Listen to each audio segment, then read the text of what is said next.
boots, the Onion boots, to have some extra cooldown. Quite surprised that Rookie hasn't fallen further behind, by the way. Only 200 gold, even in CS, which is completely fine, actually. Using the tips... okay, using the tippers for wave control here, that's actually fine. Basically just saying, look, I'll use it to clear out the wave. I wasn't using it for a burst trade anyway. I don't want this wave to be frozen on me if at all possible. Scout still managed to do that, though. Rookie doesn't want to be pushed up here without... Oh, well, he does have flash, but he doesn't want to be pushed up like that and susceptible to a gank again. Junk in the bot side. Don't know why Pays is alone here. Thought he had Shun around or somebody. Doesn't. He ends up going down. He just left the river looking potentially at Rookie. And then, of course, that leaves the Archer alone. Blows flash, blows cleanse, and his life as well. Alex, I'm worried. We might be starting to get towards a point where we're going to have to start casting in another weird accent again. Scout. Just get a decent chunk there onto Rookie. We just get to walk away. Well, in chat, Sully's Sam, Alex, what does Pot of Greed do? We could just do our best Yu-Gi-Oh impressions. Okay, so my Bakura voice was always right. Bakura!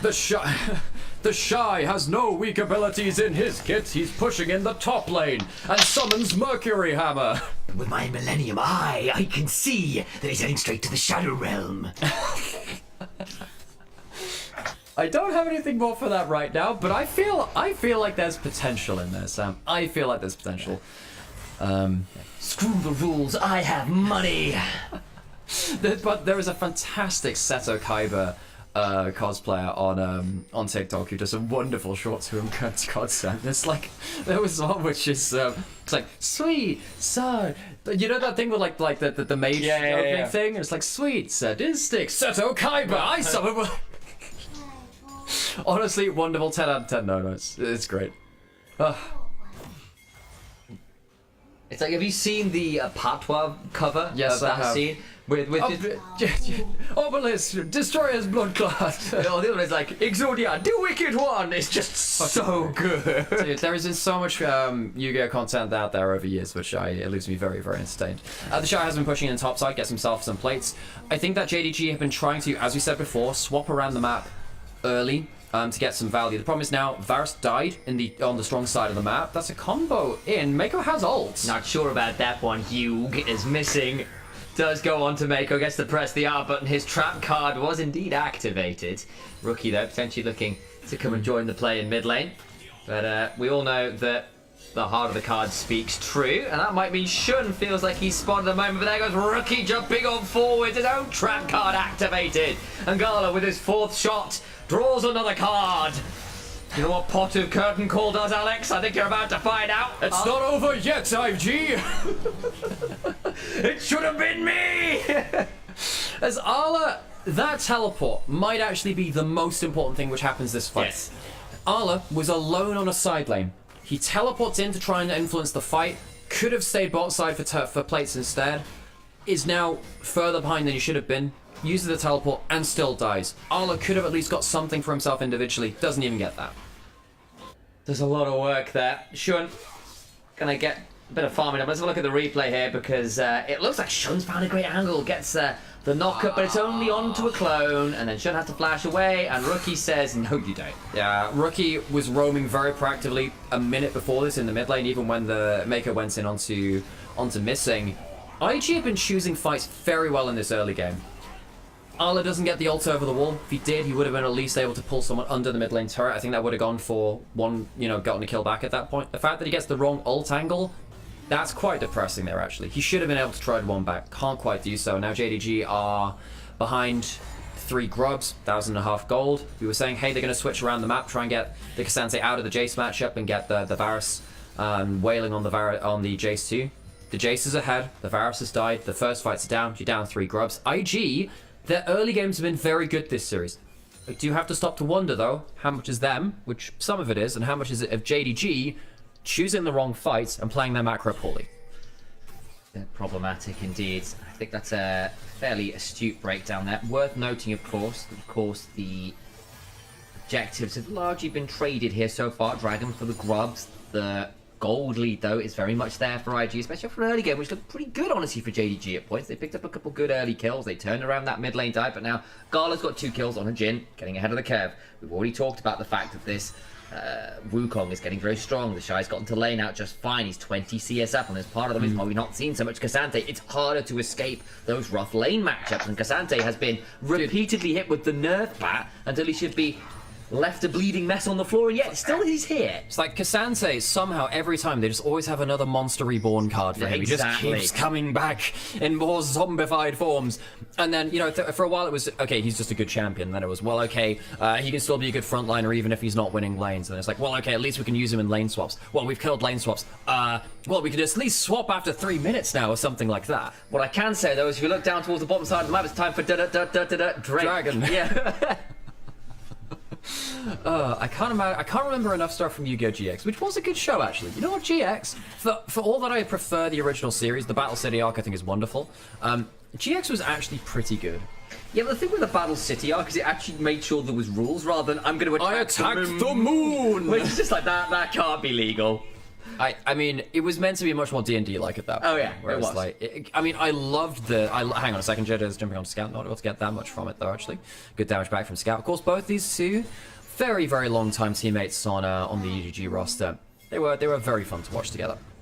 Oh, they're looking to jump onto you into Rookie Boy here. Welcome to this comical little farce. It's Toontown down here. As my wannabe Pegasus XP looking for a Q3 goes all out just this once. And Shun has donated the kill. Hang on a second, that's going to be a kill on the other side of the map. It's a great combination. IG casting Polymorph on top side to make sure they can get a fusion monster on the top side and take 2 kills of their own. JDG losing out on the cross map. Yes, Rookie dies, but they're losing not just this up here, they're probably losing the tower afterwards. They've got 3 monsters here. It's looking like an ultimate dragon or something like that. They'll make sure it all goes down. Successful dive, and they get some vengeance for the death of their mid laner. So that's going to be first turret and top side. They were very likely to get themselves the feats of strength anyway, but they claim themselves early. Now it's 7 kills to 3. IG, for all that I've criticized them on macro and early game, have played very well in that part of the game today. I do think, yes, JDG, look, folks, you know you're on the weak side of the map. It's a decent combo there. Don't go back towards that turret. Even with missing coming up, I think this is a big mistake. You don't get enough damage done. Alistar has ultimate. You can't realistically expect to turn this around now. Now you've used the shockwave. That being said, actually, oh no! Oh, Pays was so close. And he changed the corruption to clone, by the way, as well. It was dodged out from. I think that's very harsh. It was really, really close. The W was a great dodge from JJ. Skips out on that arrow as well. JJ breaks poor Pays' ankles. That's rough. That's ridiculous, actually. That's so harsh. Thought he had lethal, instead there was a trap card. It was a man-eater monkey all along. It's not really a bug. That's what happens when you pause the game for someone who just changed the game. That's the man-eater bug, yeah. The man-eater spaghetti code. W lands. That's a problem, actually, for missing. There's headbutt pulverized after missing. Just about able to flash on out of that. I feel so bad for Pays. I feel so bad. You would have thought that felt like a frustration play at that point, and now the Varus 1,000 gold behind.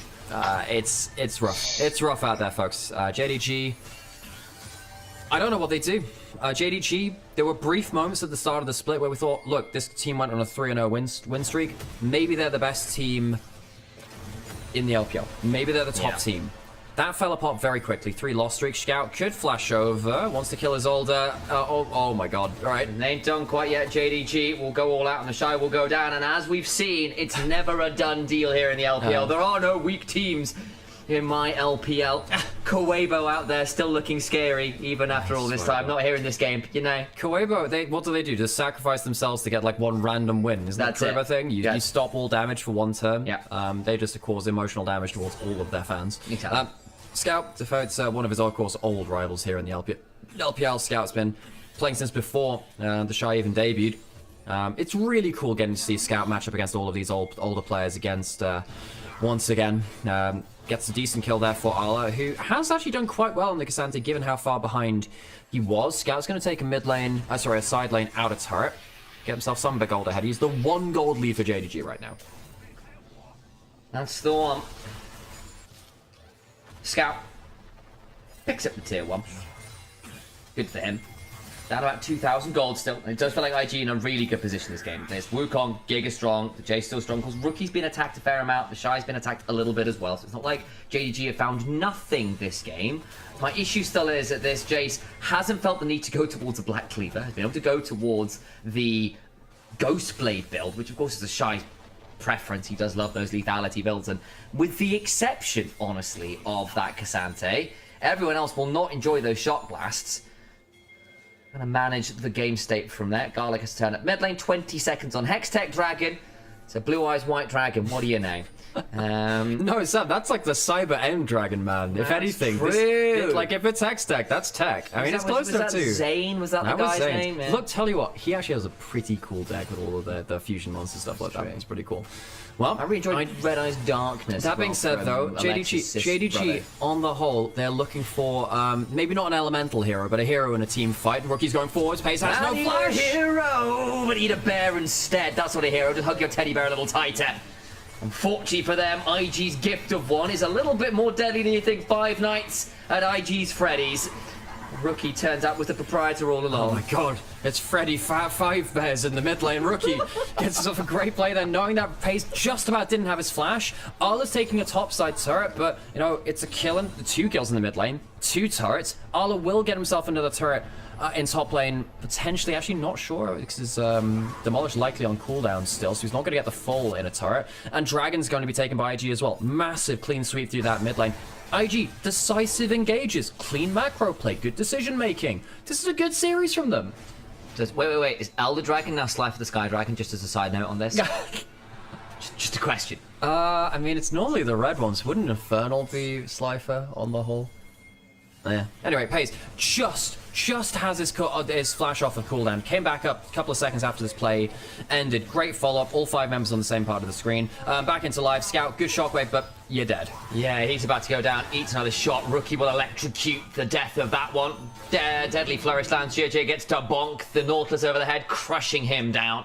And that's another set of kills. Look. IG, again, the mid-game's rolled round, and it just feels like they are the ones making the proactive plays where JDG slow or unable to respond. We talked a lot about card games. JDG, they're playing Snap. IG are playing Magic the Gathering. They are so much further ahead in terms of the strategy in this series. And JDG, it feels like they've gotten some of the simple things right in terms of some of their teamfight execution at points. I suppose Arla's Jax in the last game was a highlight, but this has been a massive outclassing by IG. A team which has been so inconsistent in their own right. Obviously, it's a Tuesday. I'm not even sure if Caedrel's streaming. He often doesn't on a Tuesday. Maybe that's the secret to it. Is Caedrel streaming? You know, I'm gonna go check right now. Yeah, this is the flow chart. He is. Okay. Oh my god, he actually is. Does that mean they're doomed to lose at this point? Can they undo the great curse that is Caedrel streaming an Invictus gaming game? Well, it's going really, really well for them. It's going to be a wrap around the turret. Scout, you shouldn't be here. You should really not be here. No flash. Make a punt into the wall. That is a dead mid laner. Put the mid lane into the wall. And it's made of all the towers that IG will take.